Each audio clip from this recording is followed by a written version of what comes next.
Para celebrar mi graduación, mis padres me entregaron un documento de repudio familiar delante de todos, anunció mi madre en el elegante salón.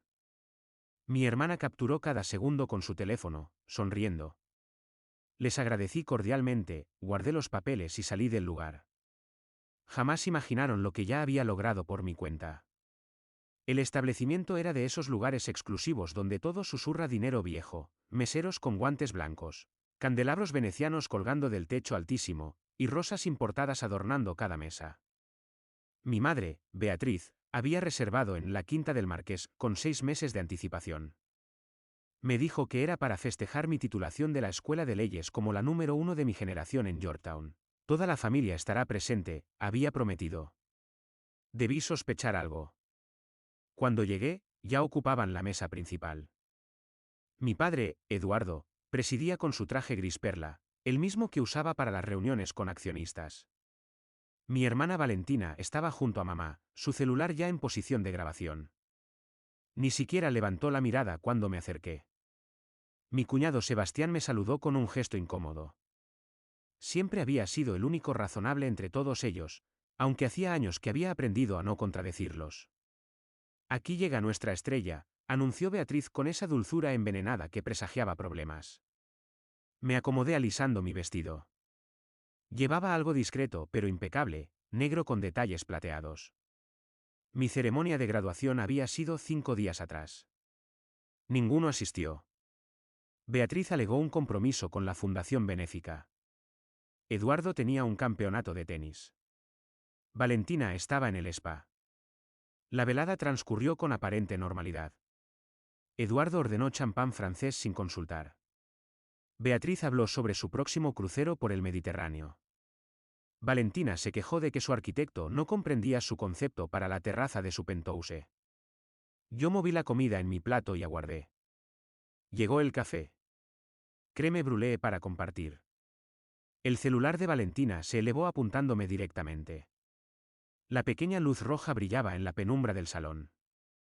Entonces, querida, comenzó Beatriz sacando un sobre de su bolso Hermès. Tu padre y yo hemos tomado una decisión respecto a tu porvenir. Colocó el sobre entre nosotras. El papel era grueso, oficial, intimidante. Hemos decidido que es momento de que aprendas a sostenerte sola, añadió Eduardo con ese tono paternalista que usaba cuando explicaba decisiones empresariales. Ya eres abogada. No nos necesitas más. Mi corazón latía con fuerza, pero mantuve el rostro sereno. Años de cenas familiares me habían enseñado a controlar mis reacciones. Nuestros abogados prepararon toda la documentación, continuó Beatriz empujando el sobre hacia mí.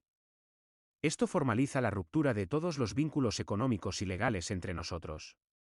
Ya no eres beneficiaria de ningún fideicomiso, patrimonio o recurso familiar.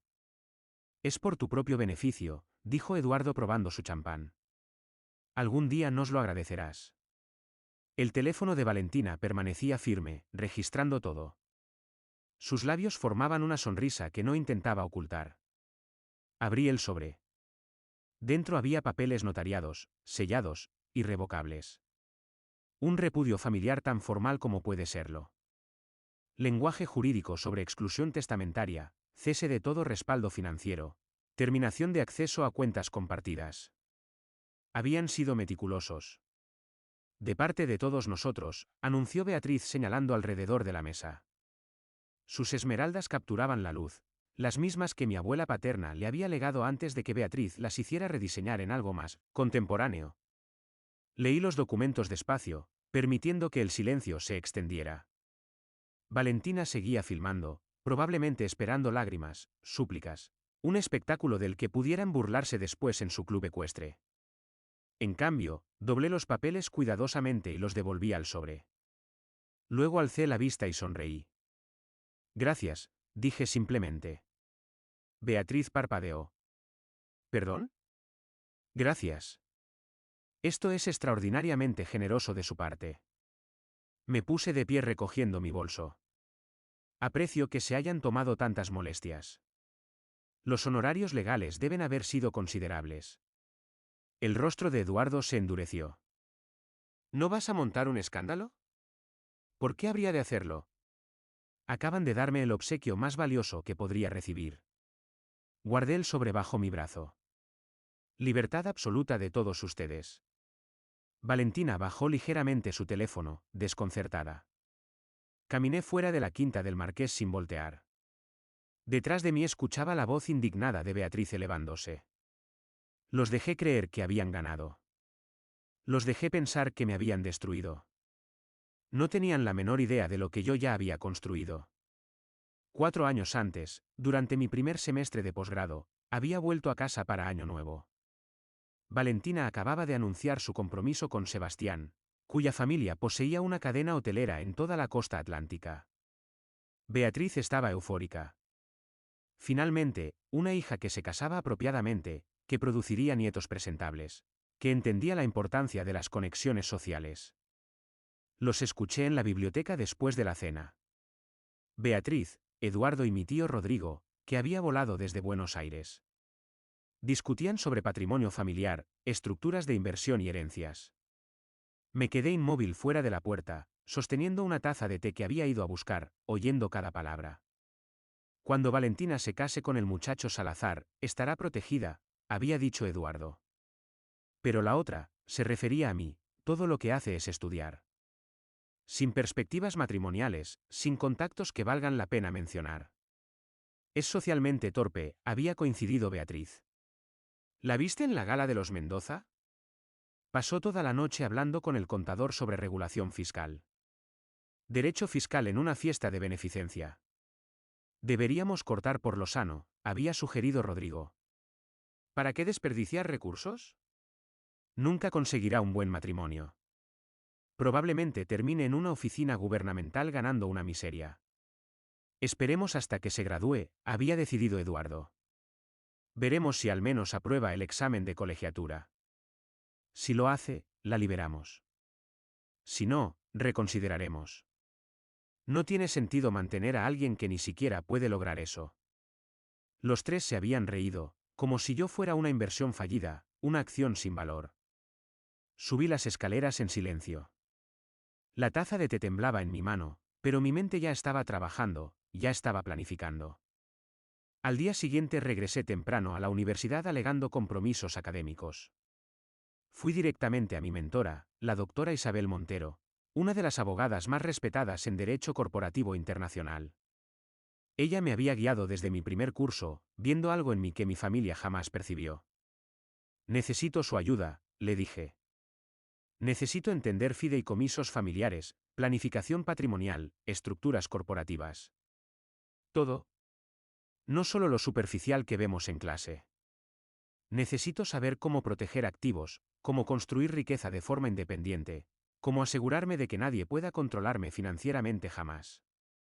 La doctora Montero estudió mi rostro durante un momento prolongado. Esto es personal. Completamente, admití. Ven a mi despacho el martes a las 7 de la mañana. Comenzaremos entonces. Durante los siguientes 4 años, la doctora Montero me dio una educación dentro de la educación. Me presentó contactos en planificación patrimonial, derecho mercantil y banca de inversión. Aprendí sobre gestión de patrimonio, protección de activos e independencia financiera completa. Trabajé en pasantías que no tenían relación con mi trayectoria profesional planeada, pero todo que ver con entender cómo funciona realmente el dinero. Durante mi segundo año comencé a hacer consultoría privada. Casos pequeños inicialmente, empresas que necesitaban revisiones contractuales, emprendimientos emergentes que necesitaban estructuras legales sólidas.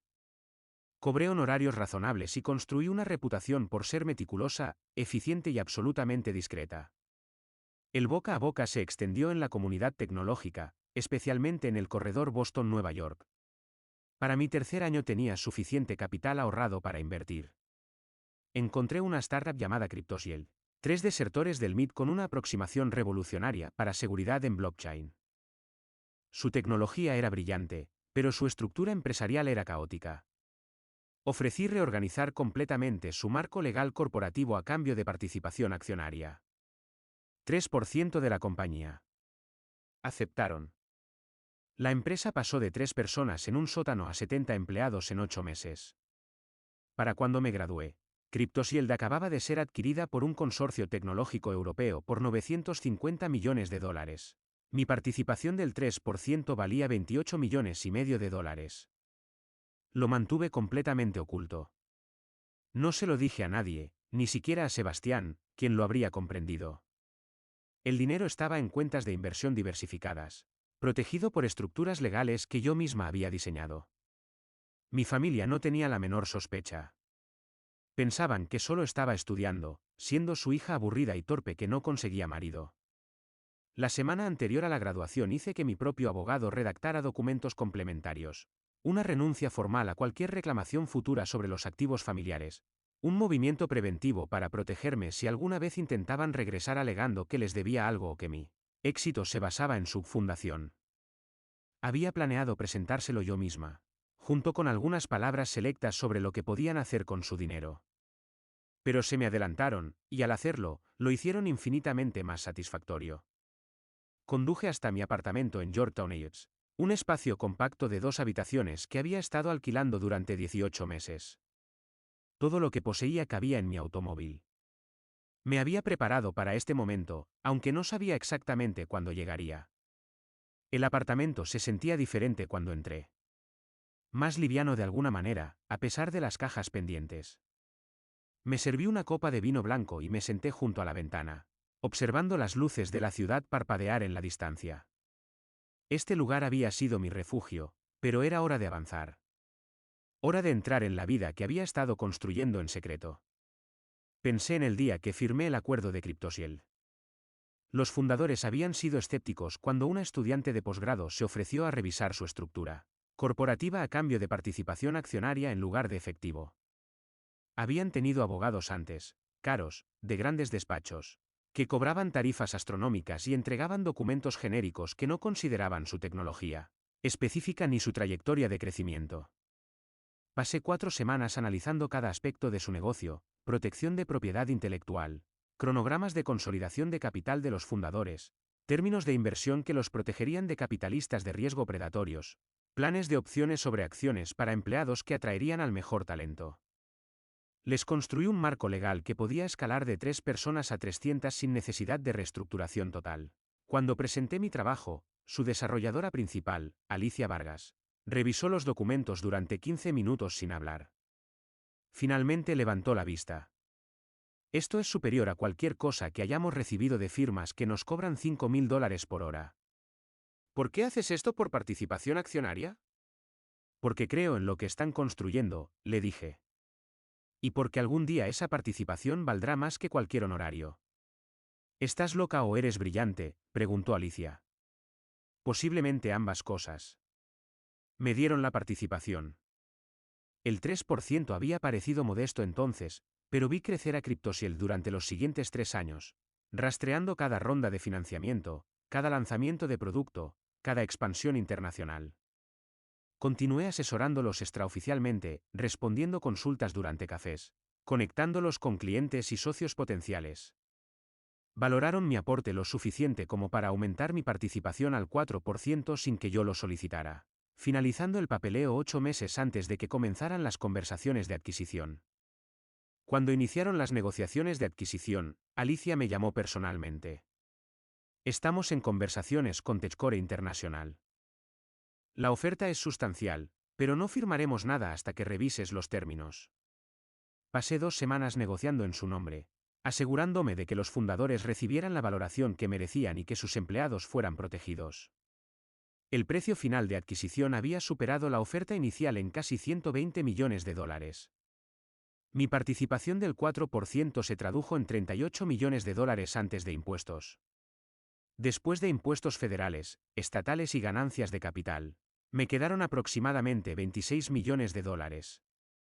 $26 millones de los que mi familia no sabía absolutamente nada. Había sido meticulosa. El dinero estaba distribuido a través de una entidad legal que había establecido específicamente para inversiones, una LLC de Delaware que proporcionaba privacidad y protección. Incluso si mis padres hubieran contratado investigadores privados, lo cual dudaba que hubieran pensado hacer, no habrían encontrado nada conectándome con Cryptosiel. Había designado a la doctora Montero como agente registrada y todas las comunicaciones oficiales pasaban por un apartado postal comercial. La copa de vino estaba vacía. Me serví otra y abrí mi laptop. Correo tras correo de colegas felicitándome por la graduación, preguntando sobre mis planes, sugiriendo que nos mantuviéramos en contacto. Respondí a cada uno con atención. Estas personas eran mi verdadera red, construida sobre respeto mutuo y experiencias compartidas, no sobre obligaciones familiares. También había un mensaje de mi compañera de cuarto de posgrado, Diana Ruiz, que se había mudado a Chicago para un puesto en una firma de prestigio. Cócteles cuando estés en la ciudad, había escrito. Quiero escuchar todo sobre cómo estás conquistando el mundo profesional. Diana había sido una de las pocas personas a las que les había confiado algo sobre mi situación familiar.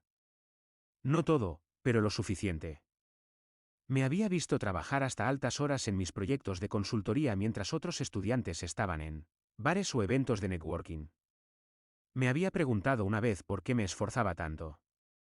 Porque no puedo permitirme no hacerlo, le había respondido. Pero tu familia tiene recursos, ¿verdad? He visto el Instagram de tu madre.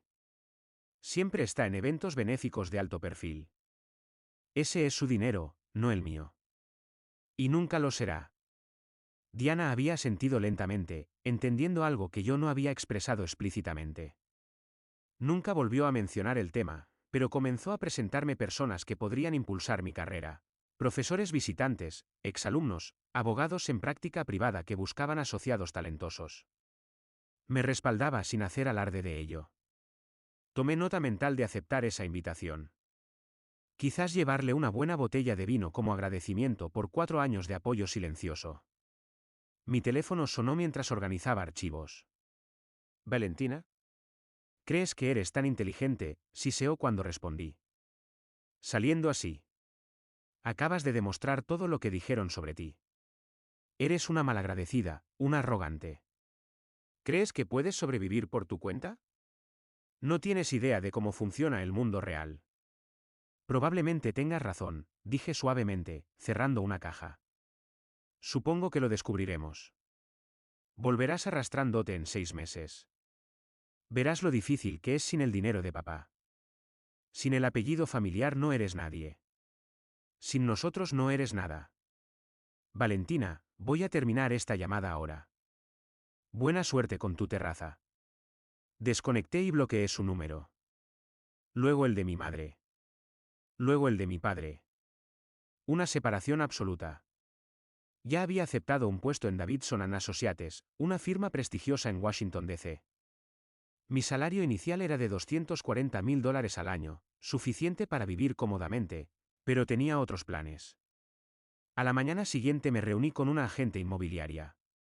Por la tarde había hecho una oferta por un loft en el barrio de Yorktown. Oferta en efectivo, sin contingencias. 3 habitaciones, vistas al río Potomac, 2 espacios de estacionamiento. El vendedor aceptó inmediatamente. Compré mobiliario, no las piezas antiguas y recargadas que favorecía mi madre, sino cosas contemporáneas y funcionales que realmente me gustaban. Contraté una diseñadora de interiores que entendía el minimalismo, líneas limpias, espacios abiertos, ventanas amplias que dejaban entrar luz natural. 3 semanas después de la cena en la Quinta del Marqués, recibí un correo electrónico de Valentina. El asunto decía: espero que estés disfrutando tu independencia. Dentro había una fotografía grupal de una reunión familiar a la que no me habían invitado. Beatriz, Eduardo, Valentina, Sebastián, el tío Rodrigo, la tía Patricia y unos 25 parientes más en el club náutico. Todos sonriendo, copas de champán en alto. El mensaje debajo decía: no te preocupes, no te extrañamos. Celebración familiar sin el lastre. Besos. Lo borré sin responder, pero hice una llamada telefónica. Doctora Montero, soy yo. Estoy lista para iniciar el despacho. Habíamos hablado de ello durante mi último año académico, un bufete boutique especializado en startups tecnológicas y empresas emergentes. La doctora Montero sería la socia principal, aportando sus décadas de experiencia y reputación. Yo sería la socia junior, aportando energía, conexiones en el ecosistema de startups y una cantidad sustancial de capital para el despegue. La conversación duró 4 horas. Discutimos espacio de oficina, estrategia de contratación, tipos de clientes que queríamos atraer. La doctora Montero había estado planeando su salida de la academia durante años, esperando la oportunidad correcta. Necesitaré completar el semestre, dijo. Darle a la universidad el aviso apropiado. Pero para septiembre soy completamente tuya. Septiembre es perfecto. Eso me da tiempo para gestionar la logística. ¿Estás completamente segura de esta inversión de capital? Iniciar un despacho no es económico, especialmente en Washington, D.C. Estoy segura, dije. Tengo acceso a fondos que nos cubrirán durante al menos los primeros 3 años, incluso si no conseguimos un solo cliente. Se quedó en silencio por un momento. Carolina, te conozco desde hace 4 años. Nunca has mencionado tener ese tipo de recursos. Me los gané, dije simplemente. Y he sido extremadamente cuidadosa con quien lo sabe. Mi familia piensa que soy solo otra asociada junior en apuros. Me gustaría que continuara así. Tu secreto está protegido conmigo, respondió. Aunque sospecho que ese secreto no durará mucho una vez que abramos las puertas y la gente vea de lo que eres capaz. El despacho se convirtió en mi obsesión durante los siguientes meses. Encontré espacio de oficina en el distrito financiero, una unidad de esquina en el piso 23 con vistas al Capitolio. El alquiler era considerable, pero la ubicación importaba en este negocio. Los clientes necesitaban sentir que estaban trabajando con profesionales serios, no con improvisados en una oficina de barrio. Contraté una diseñadora de interiores que entendía exactamente lo que quería, profesional sin ser intimidante, moderno sin ser efímero. El tipo de espacio donde un fundador tecnológico de 28 años con sudadera se sentiría tan cómodo como un ejecutivo de 55 años con traje de 3 piezas. Compramos mobiliario que duraría. Construimos estanterías personalizadas para referencias legales. Instalamos una sala de conferencias con capacidades de videoconferencia internacional y pantalla de proyección, de gran formato.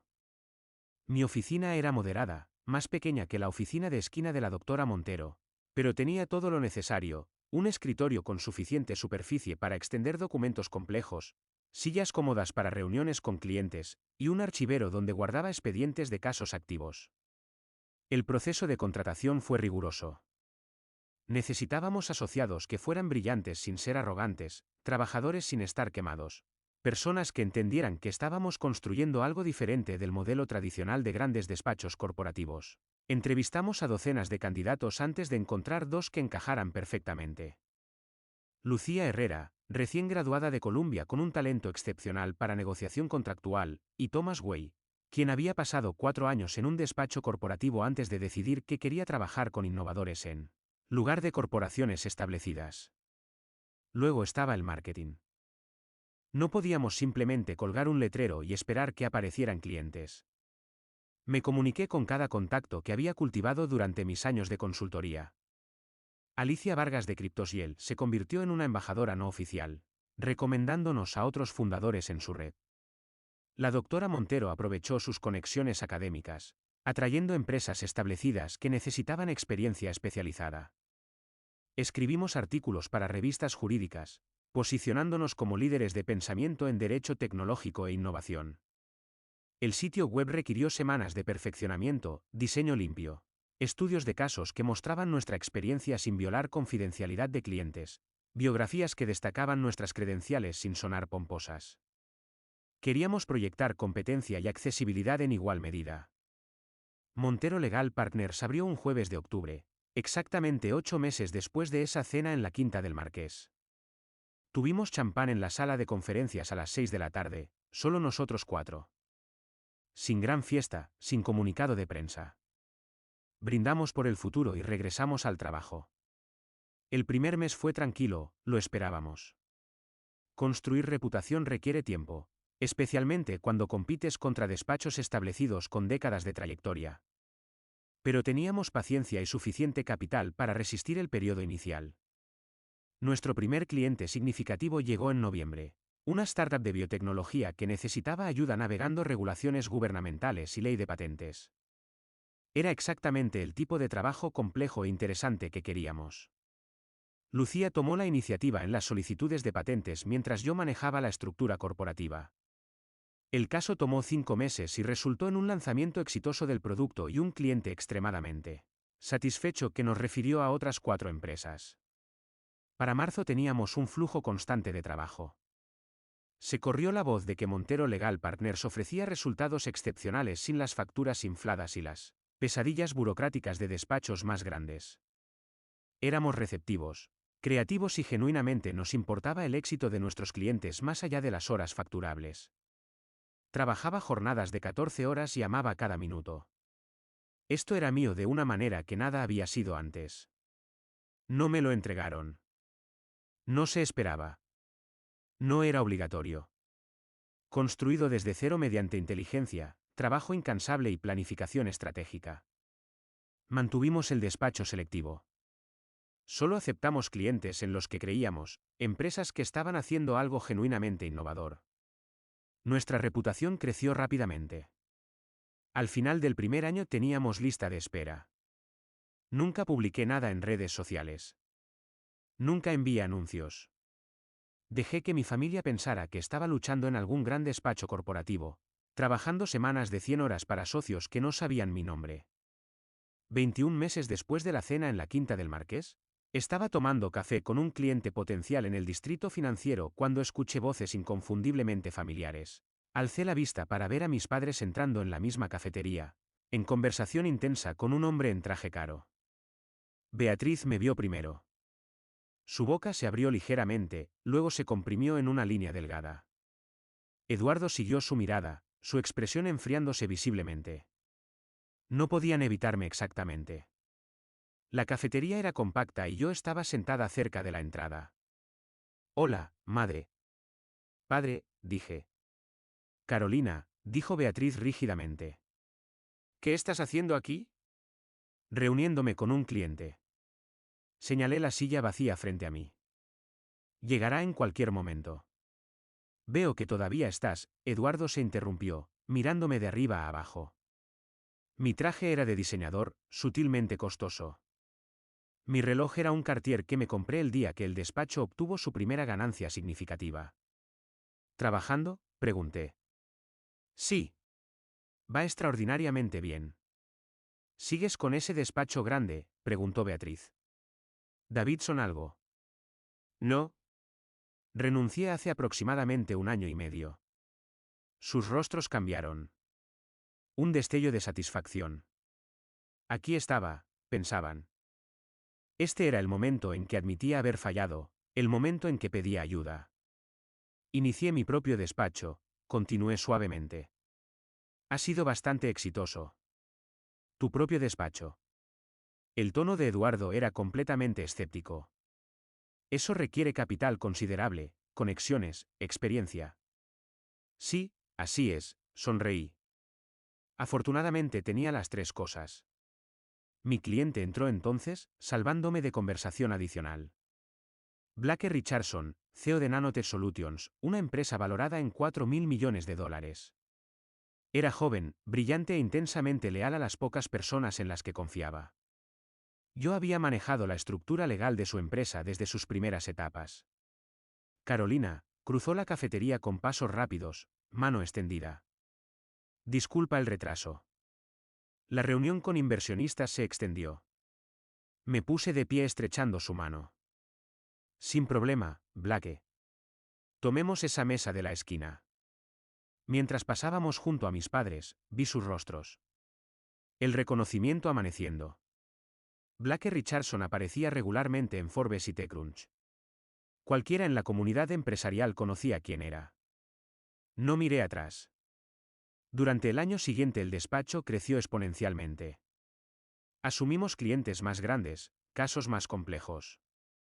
La doctora Montero y yo formábamos un equipo perfecto. Ella manejaba litigios cuando era necesario.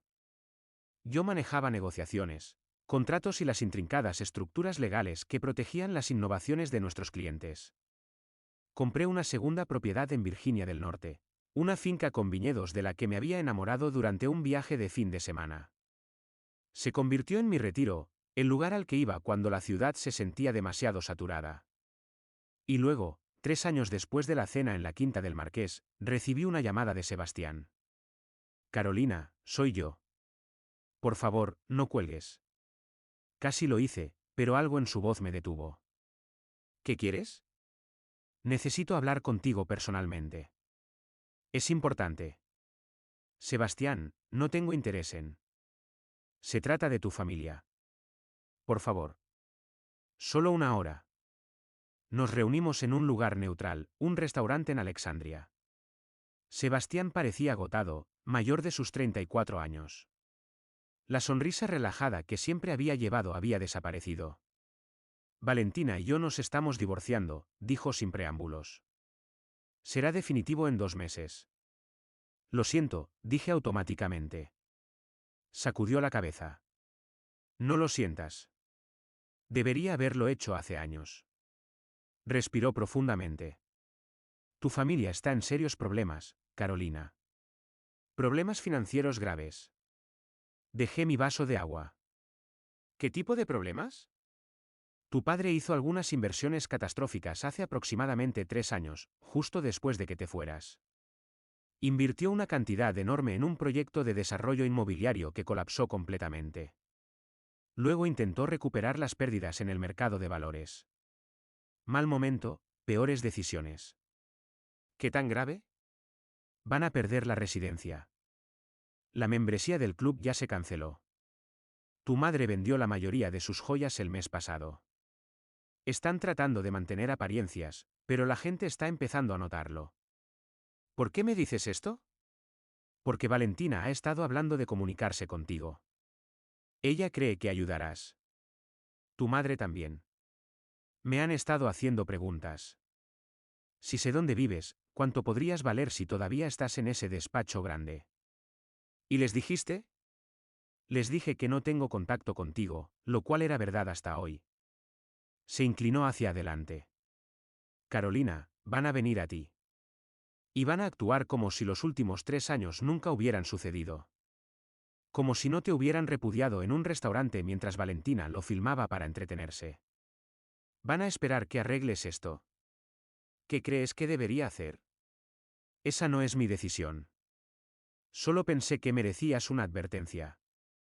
Se levantó para irse, luego hizo una pausa. Por lo que vale, siempre fuiste la mejor de todos ellos. La única que realmente se ganó algo. Lamento no haber dicho eso cuando importaba. Me dejó sentada allí, pensando. La llamada llegó 3 semanas después. Querida, la voz de Beatriz era artificialmente brillante. Ha pasado demasiado tiempo. Absolutamente debemos almorzar juntas. Tengo tanto de qué actualizarte. Estoy extremadamente ocupada, madre. Oh, por supuesto que lo estás. Pero seguramente puedes dedicar una hora a tu madre. Podríamos encontrarnos en esa encantadora cafetería que tanto te gusta. ¿Esa donde nos encontramos contigo? ¿Cuándo fue eso? ¿Hace año y medio? ¿Qué quieres realmente, Beatriz? Silencio. Odiaba cuando usaba su nombre de pila. Quiero ver a mi hija. ¿Es eso tan terrible? Me repudiaste formalmente. Hiciste que abogados redactaran documentos eliminándome legalmente de la familia.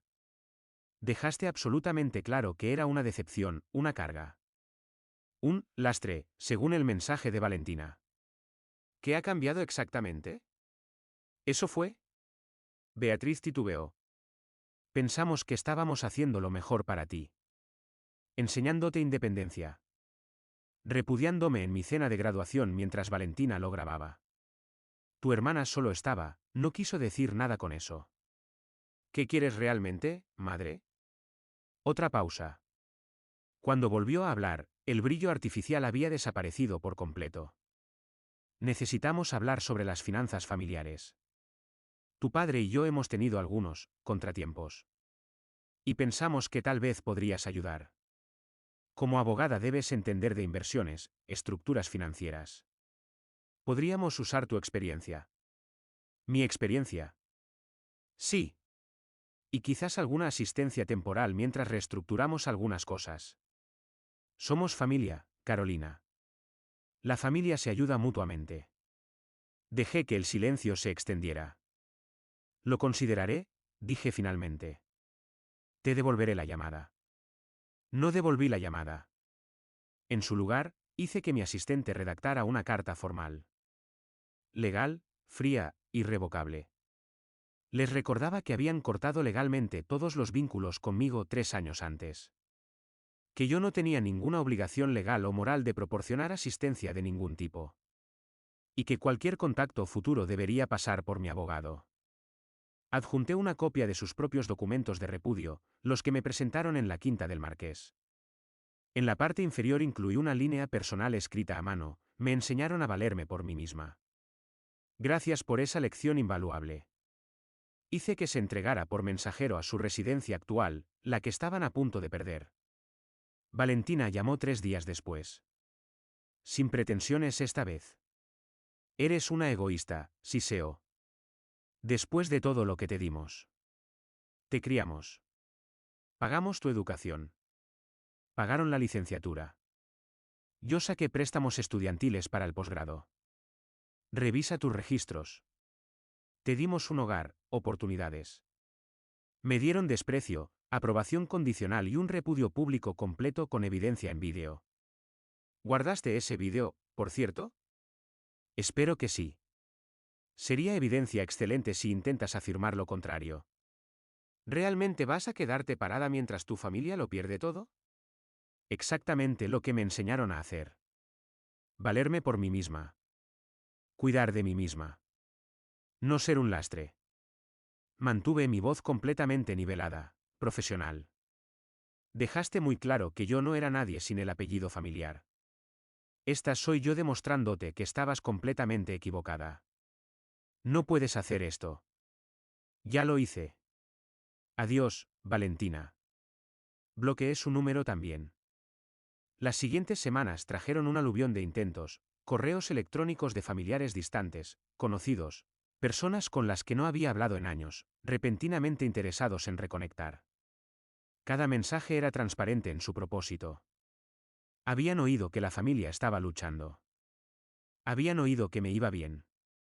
¿No sería apropiado ayudar? La familia es la familia, después de todo. Eliminé cada uno sin responder. Luego vinieron los abogados. Mis padres realmente contrataron representación legal para explorar si podían impugnar los documentos de repudio argumentando que habían estado bajo angustia emocional al firmarlos. Los mismos documentos que me habían presentado en un restaurante público como una humillación calculada. La ironía era deliciosa. Mi abogado, Marco Delgado, lo manejó con diversión apenas disimulada. Están alegando que estaban bajo angustia emocional cuando te repudiaron legalmente, dijo durante nuestra llamada. El papeleo está notariado, fechado y aparentemente existe evidencia en vídeo de que te lo presentaron como un acto completamente deliberado. Mi hermana lo filmó, respondí. Pensó que era divertido. Bueno, ese vídeo es ahora evidencia de que esto fue premeditado y ejecutado con plena conciencia de las consecuencias. Sus abogados van a retirar este reclamo dentro de una semana, una vez que comprendan lo devastador que podría resultarles. Tenía razón. El desafío legal desapareció tan rápidamente como había surgido. Imagino que sus abogados explicaron que perseguir esto en tribunales solo crearía un registro público de sus acciones, algo que querían evitar desesperadamente. Pero Beatriz no había terminado. Empezó a aparecer en lugares donde pensaba que yo podría estar. La cafetería cerca de mi oficina se volvió zona prohibida después de verla allí 4 días consecutivos, sentada sola en una mesa de esquina, claramente esperando que yo entrara. Probó el gimnasio donde tenía membresía, el mercado orgánico que prefería. Era acoso disfrazado de preocupación materna, y era patético. Cambié completamente mi rutina. Comencé a ejercitarme en un gimnasio diferente, pedí comestibles a domicilio, varié mis cafeterías. Era molesto, pero me negué a dejar que ella controlara mi vida mediante comportamiento de acecho. El punto de quiebre llegó cuando intentó abordarme en un evento profesional. Estaba en una conferencia sobre innovación tecnológica, estableciendo contactos con clientes potenciales, cuando sentí una mano en mi brazo. Beatriz. Vestida con lo que probablemente era el atuendo más costoso que aún poseía, con una sonrisa que no alcanzaba sus ojos. Carolina, querida. ¡Qué coincidencia! No era coincidencia. El evento había sido ampliamente publicitado y mi nombre aparecía como panelista. Había comprado una entrada específicamente para emboscarme. Esto no es apropiado, dije en voz baja, retirando su mano de mi brazo. Soy tu madre. ¿Cuándo no es apropiado que una madre hable con su hija? Cuando esa madre repudió legalmente a dicha hija y ahora la está acosando en eventos profesionales. La gente estaba empezando a notar. La sonrisa de Beatriz se tensó. ¿Estás haciendo una escena? No. Tú estás haciendo una escena. Y si no te vas inmediatamente, haré que seguridad te escolte. No te atreverías. Saqué mi teléfono y le envié un mensaje de texto a Marco Delgado. Envía carta de cese y desistimiento a Beatriz. Incluye incidentes en cafetería, gimnasio, mercado y conferencia de hoy. Si vuelve a contactar, solicitamos orden de restricción. Luego me volví hacia el guardia de seguridad más cercano y le expliqué la situación.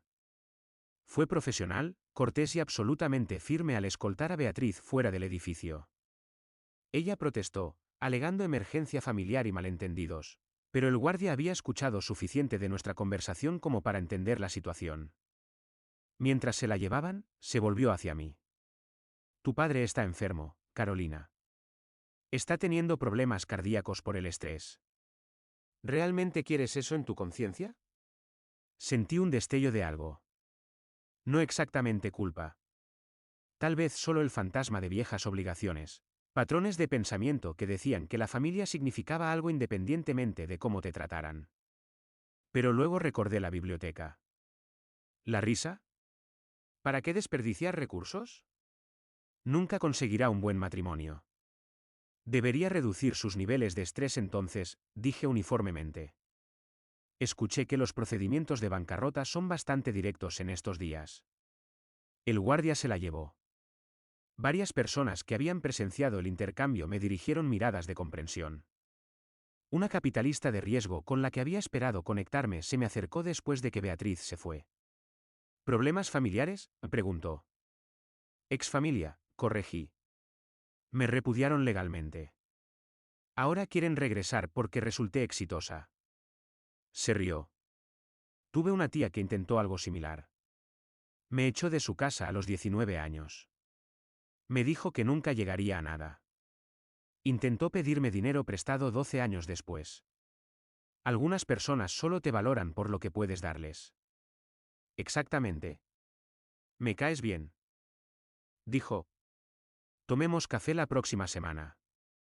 Tengo una empresa en mi cartera que necesita trabajo legal especializado.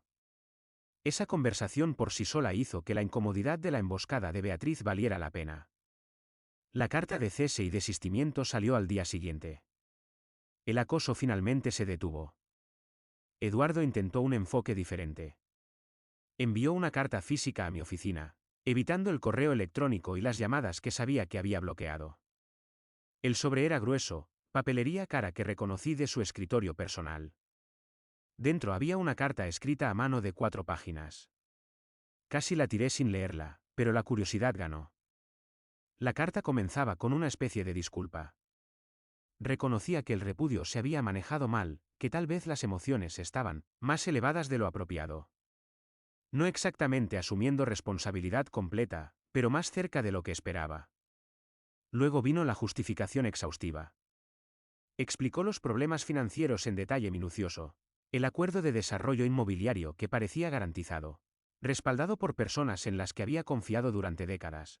La caída del mercado que había aniquilado la mitad de su cartera. La desesperación que había llevado a inversiones cada vez más riesgosas tratando de recuperar pérdidas.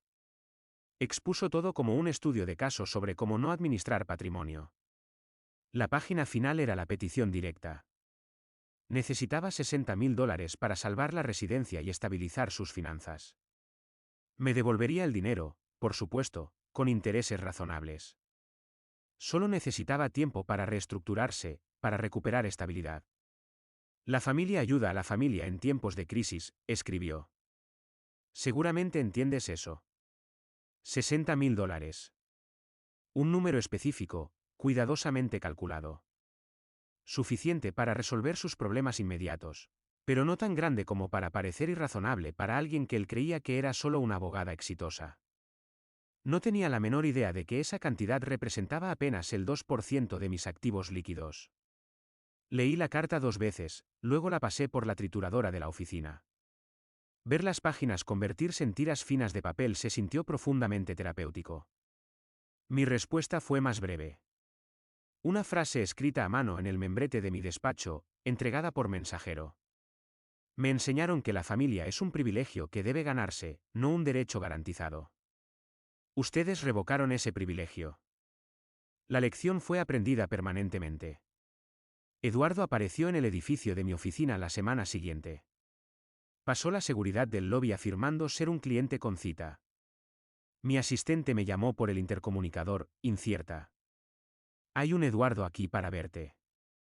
No tiene cita en el sistema, pero dice que es un asunto familiar urgente. Dile que no estoy disponible. Si no se va voluntariamente, llama a seguridad del edificio. A través de la ventana de mi oficina lo vi ser escoltado fuera. Se veía más pequeño de lo que recordaba, más viejo. Su traje era decente, pero no nuevo. La confianza que siempre lo había rodeado como armadura había desaparecido completamente. Sentí una punzada de algo.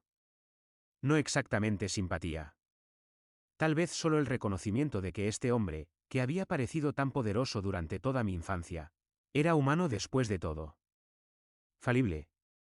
Capaz de cometer errores catastróficos. Pero no bajé a hablar con él. El último intento vino del tío Rodrigo, a quien no había bloqueado porque nunca le había dado mi nuevo número. Logró conseguirlo de alguna manera, probablemente de viejos registros de Beatriz. Carolina, soy tu tío, dijo cuando respondí. Llamo porque tus padres son demasiado orgullosos para admitir lo grave que es esto. Tu padre enfrenta bancarrota inminente. Tu madre tiene problemas de salud por el estrés. Sé que hubo algunos desacuerdos hace unos años, pero seguramente puedes dejar eso de lado cuando tu familia te necesita. Le devolví la llamada desde un número bloqueado más tarde ese día. Tío Rodrigo. Agradezco que te comuniques, pero necesito corregir algo fundamental. No son mi familia. Dejaron eso absolutamente claro, muy legalmente y muy públicamente. Son extraños que casualmente comparten mi material genético. ¿No dices eso en serio? Absolutamente lo digo. Estuviste allí ese día de Año Nuevo, ¿recuerdas? En la biblioteca con mis padres, discutiendo qué desperdicio de recursos era yo. Como nunca llegaría a nada. Como probablemente terminaría en una oficina gubernamental ganando una miseria. ¿Te reíste de eso? Silencio absoluto. ¿Escuchaste esa conversación?, preguntó, bajando la voz. Cada palabra. Dejé que eso se asentara. Fue entonces cuando decidí que si no iba a ser nada para ustedes, sería algo extraordinario en mis propios términos. El mejor tipo de nada. Carolina, si tan solo pudieras. Podría, pero no lo haré. Que tengas una buena vida, tío Rodrigo. Las llamadas e intentos continuaron esporádicamente durante los siguientes meses, cada uno más desesperado que el anterior. Pero mi resolución nunca flaqueó ni un milímetro. 4 años después de esa cena en la Quinta del Marqués, el acoso finalmente disminuyó por completo. Escuché a través de círculos profesionales que mis padres vendieron la residencia. Ahora estaban en un condominio en algún lugar de los suburbios. Las juntas benéficas de Beatriz la habían eliminado silenciosamente de sus listas de contactos. El nombre de Eduardo ya no se mencionaba en círculos empresariales. El divorcio de Valentina finalizó. Se quedó con la propiedad y cierto acuerdo financiero, pero no mucho más. La familia de Sebastián se aseguró de eso mediante abogados competentes. No me sentí triunfante. No me sentí vengativa. Principalmente me sentí libre. La semana pasada recibí un correo electrónico de una dirección que no reconocía. Sin línea de asunto. Casi lo elimino como spam. Carolina, soy Sebastián. Nueva dirección de correo. Quería que supieras que estoy iniciando una nueva empresa y me vendría bien asesoramiento legal especializado. Si estás interesada, sin presión alguna. También quería decirte que lo siento profundamente por todas las veces que me quedé parado y no dije nada. por ser cómplice de cómo te trataron. Merecías algo mejor. Merecías que alguien en esa familia te defendiera. Yo debería haber sido esa persona. Entiendo si no quieres tener nada que ver con ninguno de nosotros, pero si estás dispuesta a darme una oportunidad, me gustaría intentar ser el cuñado que deberías haber tenido desde el principio. Lo leí 3 veces. Luego hice que mi asistente programara una consulta. La gente piensa que la venganza se trata de destrucción. De quemar todo y bailar sobre las cenizas. Pero la venganza más verdadera, la más completa, es construir algo tan hermoso, tan exitoso, tan completamente tuyo, que las personas que intentaron destruirte se vuelven irrelevantes. Se convierten en historias de advertencia que recuerdas ocasionalmente cuando estás sentada en tu viñedo de Virginia del Norte, observando el atardecer sobre las colinas que posees completamente. Mi nombre es Carolina. Hace 4 años. Mis padres me entregaron una carta de repudio familiar en mi cena de graduación mientras mi hermana filmaba mi reacción para entretenerse.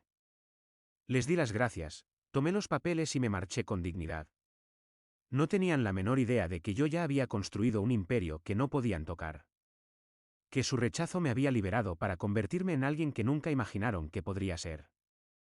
La mejor venganza no es desquitarse. Es convertirse en alguien a quien ya no pueden lastimar. Es construir una vida tan plena, tan exitosa, tan genuinamente satisfactoria, que su ausencia se convierte en una bendición en lugar de una herida. Nunca necesité su dinero, su apellido o su aprobación. Solo necesitaba que se apartaran de mi camino. Y eso es exactamente lo que hicieron. 4 meses después de mi última interacción con el tío Rodrigo, visité el viñedo durante un fin de semana prolongado. El aire en Virginia del Norte era fresco, del tipo que lleva el aroma de tierra cultivada y hojas cambiando de color mucho después del final de la cosecha. La gerente de la finca me recibió con actualizaciones, rendimientos, personal, próximas catas de vino para inversores potenciales. Escuché, asentí apropiadamente y luego le dije que me tomaría el resto del día completamente libre. Caminé sola por las hileras. Con las yemas de los dedos rozando las vides que ahora estaban desnudas en preparación para el invierno.